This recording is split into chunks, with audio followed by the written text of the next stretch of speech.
Economia no contexto certo.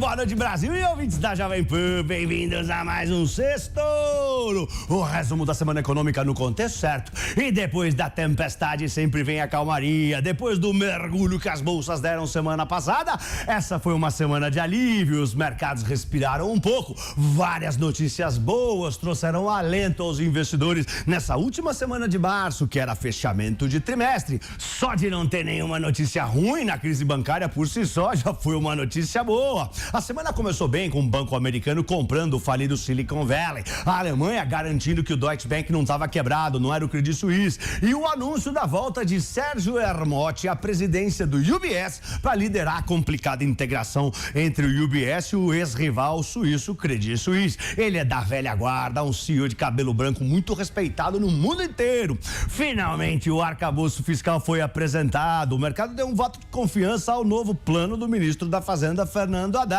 O presidente do Banco Central, Roberto Campos Neto, também. A bolsa saltou quase 2% ontem, mas devolveu quase tudo hoje. É que ontem, né, as construtoras e varejistas saltaram com a apresentação do arcabouço fiscal, na esperança que fosse derrubar os juros imediatamente ou muito rapidamente. Mas hoje, digerindo o arcabouço melhor, todo mundo lembrou que o Banco Central confirmou na quarta-feira que não prevê cortes nos juros tão cedo, né? E que os efeitos do arcabouço fiscal vão demorar para fazer efeito na economia, tem uma defasagem aí. Então, as ações de consumo e de varejo ligadas aos juros devolveram o que subiram ontem. Bom, de qualquer maneira, novidades positivas com queda da inflação de um monte de lugar pode fazer a cabeça das autoridades ali no Banco Central mudar um pouco e os juros começar a cair. Eu vou falar disso no ponto 3 do Sextouro de hoje. Bom, sem contar que o texto do arcabouço fiscal ainda vai ser submetido ao Congresso e pode ser amplamente modificado pro bem ou pro mal. Então,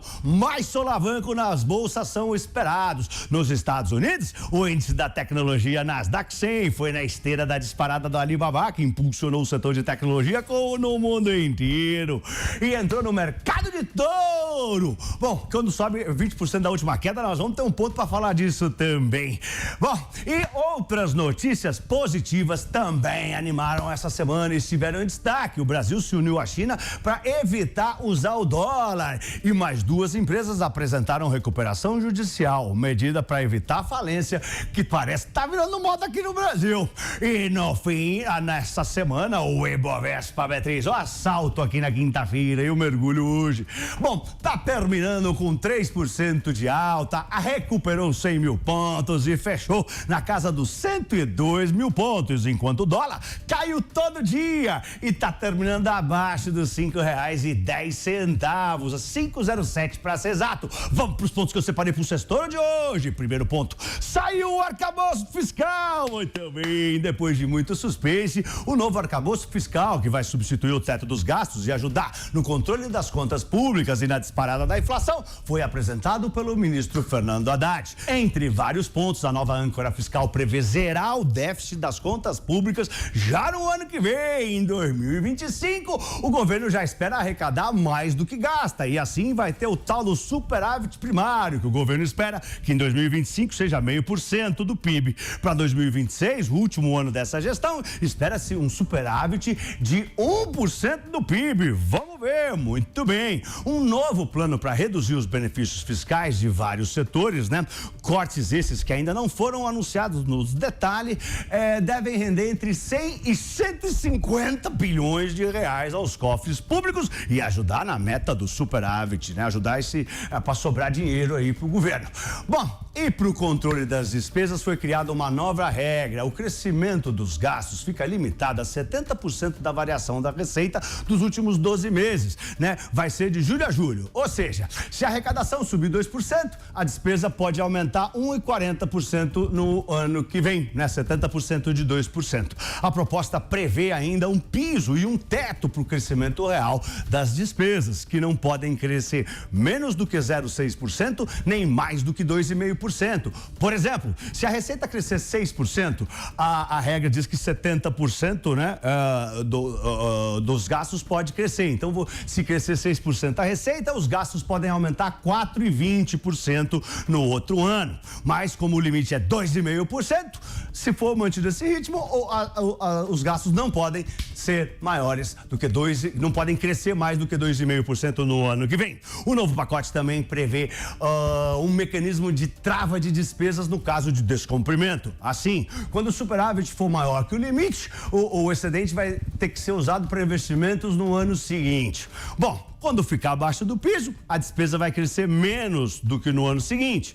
Então, sei lá, por exemplo, 50% de aumento em vez de 70%. Bom, a ideia do governo é gerar superávites primários para formar um colchão, uma reserva que seria usada em momentos de recessão. É um negócio sofisticado, tem que ler bastante para entender. Tá cheio de regrinha. O mercado gostou do que ouviu, né? Quinta-feira a bolsa subiu bastante, mas quer saber mais detalhes do plano e entender como que o governo vai conseguir toda essa arrecadação sem aumentar os impostos e também queremos enxergar quais serão as mudanças lá do Congresso, porque vai mudar muita coisa no Congresso. Tanto é que a bolsa caiu hoje na sexta-feira. O presidente do Banco Central do Brasil, Roberto Campos Neto, disse que vê boa vontade na Fazenda em fazer um arcabouço robusto e vem em Haddad, abre aspas, bem intencionado, mas sabe que ele vai ter uma luta dura para implementar toda a nova regra. Então, olha no lance, segundo ponto. A ata do Copom pede serenidade e paciência. É isso aí. A ata deu vários recados e fez quase um pedido em tom de apelo depois das duras críticas do governo contra o Banco Central e Campos Neto. Bom, ele não tem reduzido os juros, a taxa Selic, né? Que há meio ano já está em 13,75% ao ano. E quarta-feira passada foi mantida, inalterada, em 13,75% pela quinta vez seguida. A ata veio didática, com detalhes explicando por que a taxa de juros não deve cair tão cedo. E foi isso que derrubou a bolsa hoje. O pessoal ficou digerindo e falou que cara, mas esses juros não vão cair. Bom, um dos recados claros foi que os juros não baixam automaticamente só com a apresentação do arcabouço fiscal. Apresentou ontem e aí os juros... Não, peraí, é preciso que esse plano seja crível, né? Esteja operacional, funcionando, controlando os gastos públicos de verdade, evitando a explosão das contas públicas. Bom, outro recado foi que aumentar a meta de inflação é um dos motivos que impedem a redução de juros, piora a situação do Banco Central para cortar os juros. Outro recado foi para o BNDES. O Banco Central sugeriu para o BNDES abandonar essa ideia de reduzir mais os seus juros, né? Porque isso atrapalha a redução dos juros do próprio Banco Central. Pensa comigo, né? Se o Banco Central sobe os juros para ter menos dinheiro em circulação, para desacelerar a economia, para ter menos inflação. Se o BNDES empresta dinheiro, um monte de dinheiro com juros baixos para todo mundo, então tem muito dinheiro em circulação, então tem muito gasto. Realmente aquece a economia, mas é exatamente contracíclico, contra o Banco Central. O Banco Central está subindo os juros para ter menos dinheiro em circulação, para segurar a inflação, e tem um outro órgão dando dinheiro para o mercado para aquecer a economia, então fica um cancela o outro. Em coletiva ontem, o Campos Neto falou que a decisão do banco, lembrou todo mundo, né, que a decisão do Banco Central é totalmente técnica, ele disse, sem nenhum viés político, e que é preciso um sacrifício agora para a gente não correr o risco da inflação se descontrolar e levar à perda de renda de toda a população brasileira. Campos Neto lembrou também que se o Banco Central, o comitê, né, o Copom, quisesse levar a inflação para o centro da meta, os juros aqui não estariam 13 não, estariam 26% ao ano. Terceiro ponto, trégua na inflação. E nessa semana de alívio saíram dados pelo mundo inteiro mostrando que os preços estão arrefecendo. Nos Estados Unidos saiu hoje o PCE, é o índice preferido do Banco Central americano, né? E desacelerou para 5% em fevereiro, abaixo dos 5,3% de janeiro, né? O núcleo da inflação deles também subiu menos do que o esperado, 4,6% em vez dos 4,7% que eram estimados. E se a inflação cai, os juros podem parar de subir e as bolsas melhoram. Essa é a tendência, é isso que tá todo mundo de olho lá nos Estados Unidos. Na Europa, saiu inflação hoje também. Inflação da zona do euro caiu bastante e mais do que o esperado. Em fevereiro estava 8,5% anualizada, né? E agora em março está 6,9% anualizada. Já são 5 meses seguidos de desaceleração na inflação da Europa. E por aqui, a mesma tendência. O IGPM, inflação do aluguel, não subiu em março. Quer dizer, subiu 0,05%. Em 12 meses, a taxa acumulada subiu só 0,17%, nem 0,2%. Ou seja, ficou quase estável. Há um ano atrás, em março de 2022, gente, o IGPM bateu quase 15% anualizado. Agora subiu, tá só 0,1%. Por exemplo, um aluguel de R$2.000, né, vai ter um reajuste pífio de R$3. Vai para R$2.003. É isso aí, é o juros alto fazendo efeito e controlando a inflação. Tudo isso, gente, conta nos cálculos do nosso Banco Central e no Banco Central de todo mundo para decidir se vai dar uma chance para o início do ciclo de corte de juros no Brasil ou não. Quarto ponto do sextor de hoje: Petrópolis e Amaro à beira da falência. Mais 2 empresas foram à justiça pedir recuperação judicial, que é uma forma de evitar falência e conseguir um plano para quitar as dívidas com os credores. Uma delas foi a Petrópolis, fabricante de bebidas, dona das marcas Itaipava, Cristal, Petra, aquelas cervejas, né? O grupo tem uma dívida de mais de R$4 bilhões, 4,2 para ser exato, né? Dos quais metade é dívida financeira e metade é com fornecedor e terceiros. Esse pedido acabou beneficiando a rival Ambev, que disparou na bolsa quando saiu a notícia. Outra empresa que acionou a justiça foi a varejista da moda Amaro, devido a uma dívida de quase R$250 milhões. Quinto ponto: o touro acordou! Vai, Torinho! Bom, contagiado pela disparada da Alibaba na segunda-feira lá na Ásia, que puxou todo o setor de tecnologia lá do outro lado do mundo, o índice da tecnologia dos Estados Unidos, o Nasdaq 100, entrou nas terras do touro, quando o mercado fica em tendência de alta. É isso que é o mercado de touro, quando algum índice, ele sobe 20% da última mergulhada, que tinha sido no apagar das luzes do ano passado, dia 28 de dezembro. Do dia 28 de dezembro para essa semana, o índice Nasdaq subiu 20%, até mais, porque subiu depois mais. As gigantes da tecnologia, claro, ajudaram, elas que compõem o índice Nasdaq, né? Amazon, Apple, Microsoft, tudo disparou, além da Micron. E depois do anúncio que os Estados Unidos vão investir mais de $50 bilhões no mercado de chip para tirar isso lá da China, uma empresa chamada Nvidia disparou igual um foguete na bolsa. Só esse trimestre subiu 80%.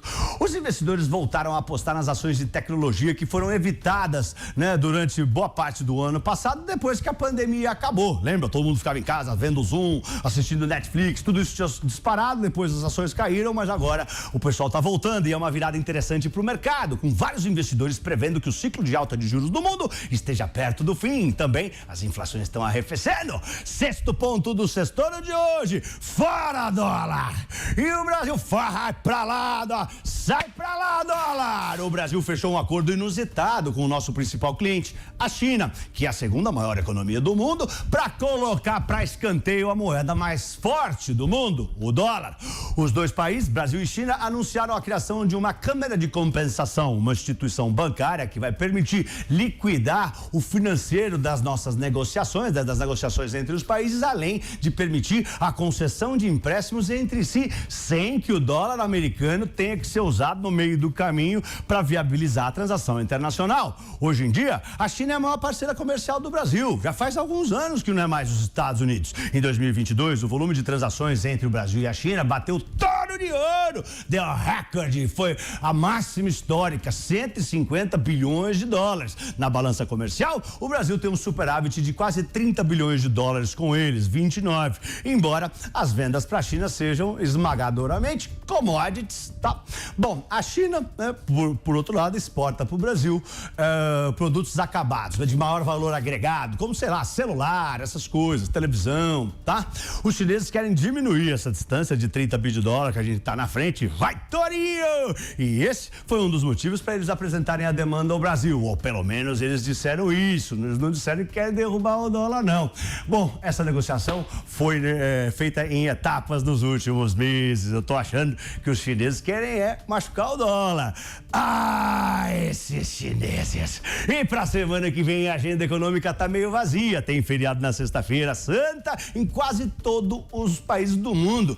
E as bolsas não abrem. A primeira semana do segundo trimestre, na primeira sexta sempre sai o pai de todos os indicadores econômicos do mundo, o payroll, que são os dados do emprego do cidadão urbano americano, mas que vai sair na quinta, porque sexta é feriado. É o indicador econômico mais importante do mundo. Mas também vão sair os PMIs aqui e no mundo inteiro. Sempre no começo de mês sai. Que são o indicador que mostra se os setores das economias estão esfriando ou esquentando. A China só vai abrir quinta-feira. Tem feriado 3 dias, até quarta, né? Um feriado lá, Xing Ming. Não é Xing Ling, não. É Xing Ming, que é dos mortos lá, né? Um negócio respeituoso. No Brasil, o arcabouço fiscal deve chegar ao Congresso e começam os debates para alterar bastante coisa, eu acho, viu? Vamos ver. E se você quer entender mais sobre as forças que movimentam o mercado, invista em conhecimento. Acesse o site da newcursos.com.br, use o voucher de desconto Sextouro e compre o combo dos meus cursos Touro de Ouro 1 e 2 com um belo desconto em 12 vezes sem juros. São mais de 50 aulas e mais de 12 horas de conteúdo.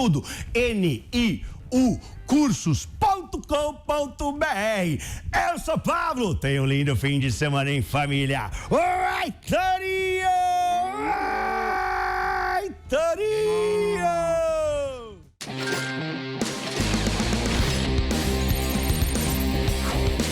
Economia no contexto certo. Sextou!